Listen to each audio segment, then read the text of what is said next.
છોટાઉદેપુર જિલ્લાના દિગ્ગજ નેતા મોહનસિંહ રાઠવા પંચમહાભૂતમાં વિલીન, હજારો લોકોએ ભીની આંખે આપી અંતિમ વિદાય।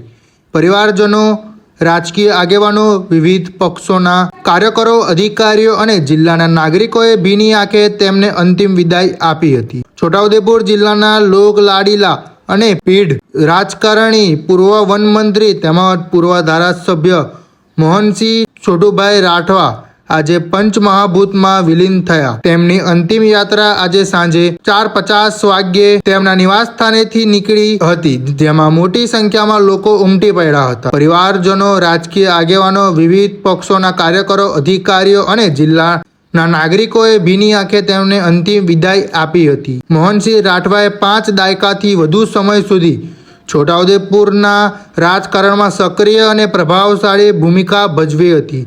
તેઓ લાંબા સમય સુધી ધારાસભ્ય તરીકે લોકસેવામાં જોડાયેલા રહ્યા અને પોતાની સરળતા, પ્રામાણિકતા તથા જનતા પ્રત્યેની નિષ્ઠાના કારણે લોક હૃદયમાં વિશેષ સ્થાન મેળવ્યું હતું। પ્રજાના પ્રશ્નોના નિરાકરણ માટે તેઓ હંમેશા લોકોની વચ્ચે રહી કાર્યરત રહ્યા હતા। તેમના નિધનના સમાચારથી સમગ્ર જિલ્લામાં શોકનું મોજું ફરી વળ્યું હતું।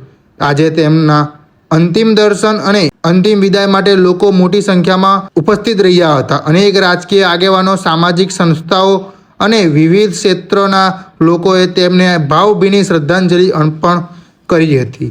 મોહનસિંહ રાઠવાનું નિધન માત્ર પરિવાર માટે જ નહીં, પરંતુ સમગ્ર છોટાઉદેપુર જિલ્લા માટે એક અપૂરણીય ક્ષતિ છે।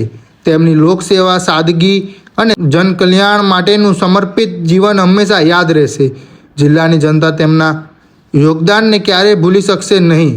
રિપોર્ટર શકીલ બલોચ દ્વારા છોટાઉદેપુર।